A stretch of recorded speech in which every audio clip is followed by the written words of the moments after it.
Hello and welcome to Lee on the Lectionary, and today we're looking at the readings in the Lectionary for the week known as Proper 16 in Year A.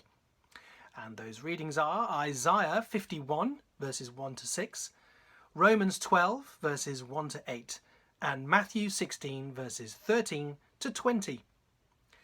This week's readings rest upon a rock. The Old Testament reading instills hope, the Gospel inculcates faith, and the epistle inspires love. Isaiah urges the people to look to the rock from which you were hewn. He goes on to explain that by this he means look to Abraham and Sarah, the old and childless couple who trusted God's promise and walked in its light. When Abraham was called, he was but one man, and yet God blessed him and his family grew. In the same way, Isaiah intimates that God will comfort his people when it seems all that is left is waste places and wildernesses. The desert will become like Eden, and the people will shout for joy. If you doubt that such a turnaround can happen, look to the rock, the faithful man of old, and see what God can make from unpromising raw materials. God's teaching will be broadcast around the world as a light to the nations, salvation and justice. Heaven and earth will pass away, and people will perish like gnats. But those who are saved and delivered from the wrath to come will endure forever in a renewed and rebeautified creation. Just as Abraham was assured when he was called, all the nations of the earth will be blessed through him. So, look to the rock and the promise made to him. And however bleak life may appear today, seek the Lord and wait hopefully for the life to come. In a turning point moment in the Gospel story, Jesus gathers his disciples to ask them a crucial question. Who do people say that I am? It's a question with many different answers, even today, answers which reveal more about the questioned than the questioner. Jesus expects a varied response, but he then confronts his closest followers with the question that demands an immediate, personal engagement. Who do you say that I am? Simon Peter replied with clarity and conviction, "You're the Messiah, God's Son," he says. Jesus does not congratulate or reward him for working this out.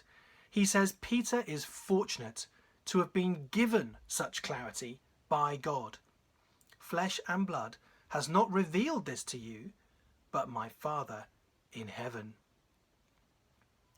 Just as with Abraham, the one whom God called, Peter, the one to whom God revealed his Son, is blessed by addition. His name, Peter, means rock, and on the solidity of this divinely gifted confession, Christ the cornerstone will build his undying church. On the foundation of the apostles and prophets, the church is constructed, though we note, of course, that the text here says nothing about Peter's successors, infallibility, or exclusive authority.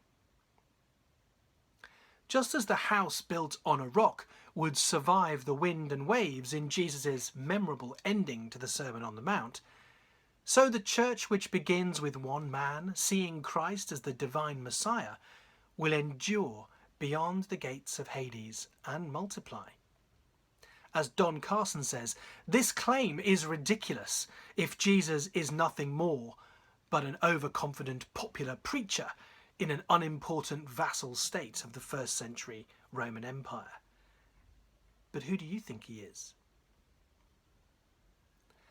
Paul's appeal in Romans 12 is that we build on the foundation of God's mercy and grace with lives that are wholly given over to pleasing him.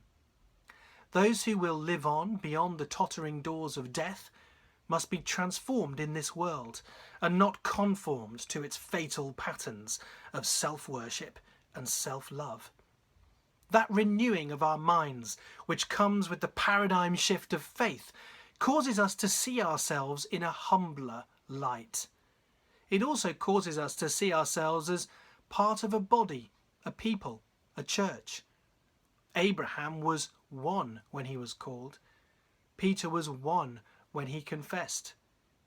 We are now many.